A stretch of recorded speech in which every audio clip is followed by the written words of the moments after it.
Last year दिसंबर में आई धुरंधर की massive success के बाद Ranveer Singh is at the peak of his career. एक तरफ बॉक्स ऑफिस पर तो वो रिकॉर्ड्स ब्रेक कर ही रहे हैं, दूसरी तरफ रियल लाइफ में भी उन्होंने तहलका मचाया हुआ है। यस, मैं बात कर रहा हूँ रणवीर सिंह के खुद के ब्रांड सुपर यू की।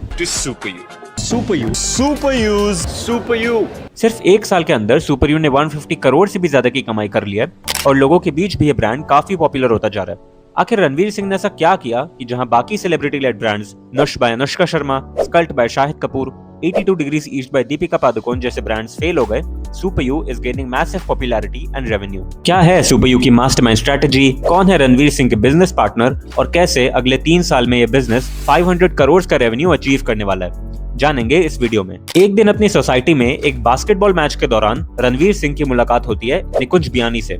Coincidentally, we live in the same building, the same residential complex. During this one basketball game, I said, "Look, I'm gonna make you an offer you can't refuse. I'd love 2 minutes of your time." And he said, "Yeah, I'd love to hear." आप में से जो लोग नहीं जानते, Nikunj Biyani is the nephew of business tycoon Kishore Biyani, जो India के biggest retail stores जैसे बिग बाजार और पैंटालून्स के फाउंडर हैं। उनकी net worth as of 2019 is assumed to be $1.78 billion. In fact, Super U comes under the umbrella of Think9 Consumer Technologies, जो कि किशोर बियानी की ही वेंचर बिल्डिंग फर्म है। बेसिकली बिलियनर किशोर बियानी ही वो इंसान है जिन्होंने ना सिर्फ अपने नेफ्यू निकुंज बियानी की कंपनी में हेविली इन्वेस्ट किया, बट अपने कनेक्शंस और मेंटरशिप भी उन्हें प्रोवाइड करी। यही पार्टली वो रीजन था why Ranveer Singh agreed to join Super You so quickly. अब रणवीर सिंह की बात कर ही रहे हैं तो apart from being a very good actor, he is also a very sharp businessman. We all know that Ranveer Singh has a rare energetic personality. जब भी हम उन्हें public appearances, award shows या interviews में देखते हैं, we always wonder how come this guy is so full of energy. बस इसी क्वालिटी के लिए he is the perfect fit for Super U. लोग इनडायरेक्टली उनकी इस डायनामिक पर्सनालिटी को सुपर यू से एसोसिएट करने लग जाते हैं, which instills curiosity and compels them to give it a try.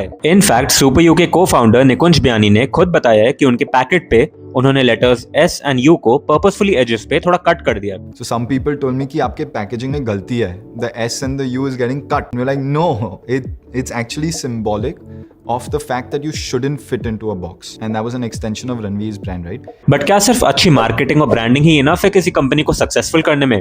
No, right? देखो, जब तक आपका प्रोडक्ट लोगों को कोई जेन्युइन वैल्यू प्रोवाइड नहीं करेगा, तब तक वो सक्सेसफुल नहीं होगा। This is the biggest reason why most of the celebrity led brands ultimately fail. Celebrities को लगता है कि अगर वो अपने फैंस और स्टार पावर का यूज करके कोई बेसिक सा प्रोडक्ट भी लॉन्च करेंगे तो वो चल जाएगा, but this is absolutely not true. हाँ, हो सकता है कि फैंस एक्साइटमेंट में या आउट ऑफ क्यूरियोसिटी उनके प्रोडक्ट्स बाय कर भी लें, but in the long run अगर वो प्रोडक्ट मार्केट में कोई वैल्यू ऐड नहीं कर रहा तो वो इवेंचुअली फेल हो जाएगा। We have seen so many examples of this in the past. Also जहां मेजॉरिटी सेलेब्स कंपनी के ब्रांड एम्बेसडर होते हैं, वहीं रणवीर सिंह सुपर यू के ब्रांड एम्बेसडर नहीं बल्कि को-फाउंडर है, wherein he holds 50% stake in the company and this itself makes a big difference. See, जब कोई सेलिब्रिटी किसी कंपनी का ब्रांड एम्बेसडर होता है तो उन्हें वैसे भी एक फिक्स्ड अमाउंट मिल रही होती है, लेट्स से 10 या 20 करोड़, तो वो कैजुअली बस प्रोडक्ट को प्रमोट कर देते हैं बिना ज्यादा दिमाग या एफर्ट्स लगाए। बट सुपर यू के केस में सिंस रणवीर सिंह एक को-फाउंडर हैं, तो कंपनी के ups and downs, profit and loss, इन सब का रिस्क भी आधा उन्हें ही उठाना है, which is why वो खुद हर बिजनेस ऑपरेशन में एक्टिवली इन्वॉल्व हैं और कंपनी को सक्सेसफुल करना उनकी एक प्रायोरिटी है। मोरओवर, सुपर यू ने एक ऐसे मार्केट सेगमेंट को टैप इन किया है जो इस वक्त बहुत इन डिमांड है और जिसमें सक्सेसफुल होने के चांसेस काफी ज्यादा हैं। कोविड के बाद कंज्यूमर्स की मेंटालिटी में एक बहुत बड़ा चेंज आया है, जहां हर कोई अब हेल्दी ऑप्शंस की तलाश में है। लोग काफी हेल्थ कॉन्शियस हो गए हैं एंड इवन सोशल मीडिया की वजह से भी people have become more aware of the ingredients and food items जो वो कंज्यूम कर रहे हैं। बिस्किट्स, चिप्स, नमकीन, chocolates, everyone is looking for healthier alternatives to these. इसी वजह से रिसेंट ईयर्स में we have seen a lot of healthy food related startups coming up. In fact, एक रिपोर्ट के हिसाब से Indian healthy snacks market is projected to reach around 72,000 crore bye 2033। तो उन्होंने पूरी मार्केट रिसर्च, कंज्यूमर डिमांड और सही टाइमिंग को देखने के बाद ही इस ब्रांड को लॉन्च किया।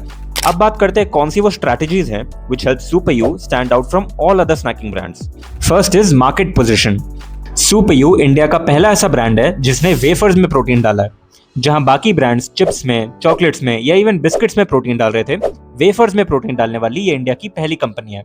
वेफर्स के साथ साथ उन्होंने प्रोटीन चिप्स और सुपर यू प्रो जो उनका प्रोटीन पाउडर है, इन प्रोडक्ट्स को भी लॉन्च किया है। बट इंटरेस्टिंगली इनके डायरेक्ट कंपटीशन में बाकी प्रोटीन पाउडर ब्रांड्स जैसे मसल ब्लेस या बीच लाइफ नहीं, बट कंपनीज जैसे योगा बार, होल ट्रुथ और राइट बाइट आती है। More than just a protein brand, वो चाहते हैं इसे एक लाइफस्टाइल ब्रांड बनाना कि जब भी कोई चॉकलेट लेने जाए तो वो डेयरी मिल्क या 5 स्टार नहीं बल्कि सुपर यू को प्रेफर करे। व्हिच इज व्हाई उन्होंने सिर्फ हार्डकोर जिम गोअर्स को नहीं बट हर उस जेनजी और मिलेनियल को टारगेट किया है जो हेल्दी खाना तो चाहते हैं बट टेस्ट में भी कॉम्प्रोमाइज नहीं करना चाहते। Another point जहां Super U beats most of its competitors is its pricing। एक तरफ होल ट्रुथ का एक प्रोटीन बार 80 रुपीज का आता है, योगा बार 69 रुपीज का, वहीं Super U की कॉस्ट है सिर्फ 49 रुपीज। मतलब for the same amount of protein Super U अपने बाकी कॉम्पिटिटर्स से बहुत सस्ता एंड अफोर्डेबल है। एंड इसके पीछे का मेन रीजन है इनकी innovative technology which they use to make protein. Traditionally protein को एनिमल एंड प्लांट सोर्सेज जैसे मिल्क, एग्स या सोया से एक्सट्रैक्ट किया जाता है, but Super U makes use of a process called bio fermentation. इसमें माइक्रो ऑर्गेनिजम्स जैसे yeast को कंट्रोल्ड कंडीशंस में ग्रो करते हैं और फिर उसे प्रोसेस किया जाता है to give more digestible protein. यहाँ मिल्क या सोया एक्सेट्रा का कोई भी यूज नहीं होता, इसलिए ये ना सिर्फ चीप है बट प्रोटीन कंटेंट या क्वालिटी पर भी कोई फर्क नहीं पड़ता। तो हाँ, Super U की स्टोरी हमें एक बहुत इंपॉर्टेंट चीज समझाती है। ये सिर्फ एक और सेलिब्रिटी ब्रांड नहीं बट एक एग्जाम्पल है कि स्टार पावर भी तभी काम करती है जब उसके साथ एक प्रॉपर स्ट्रैटेजी और रियल प्रोडक्ट वैल्यू हो। आज के कंज्यूमर सिर्फ नाम देखकर नहीं खरीदते, वो इंग्रेडिएंट्स देखते हैं, प्राइसिंग कंपेयर करते हैं और सबसे इंपॉर्टेंट वो ये देखते हैं कि ब्रांड उनकी लाइफ में एक्चुअल प्रॉब्लम सॉल्व कर रहा है या नहीं। Super U ने 3 चीजें सही करी। राइट टाइमिंग, जब इंडिया एक्चुअली हेल्थ कॉन्शियस हो रहा था। राइट पोजिशनिंग, प्रोटीन को जिम से निकालकर डेली स्नैकिंग में लेकर आए। और राइट इन्वॉल्वमेंट, जहां रणवीर सिंह सिर्फ फेस नहीं बल्कि बिजनेस का हिस्सा भी है। अब देखना इंटरेस्टिंग होगा कि क्या Super U अगले कुछ सालों में अपने 500 करोड़ का टारगेट अचीव करता है या फिर ये बाकी सेलिब्रिटी ब्रांड्स की तरह अपना मोमेंटम लूज कर देगा। But as of today definitely crack the formula worth studying. अब इसी तरह बॉलीवुड में भी रणवीर सिंह अपने प्रोड्यूसर्स के साथ मिलकर फिल्म्स को भी प्रॉफिटेबल वेंचर्स बनाते हैं। पूरा बिजनेस मॉडल जानने के लिए यहाँ क्लिक कर सकते हो। And I will see you in my next video.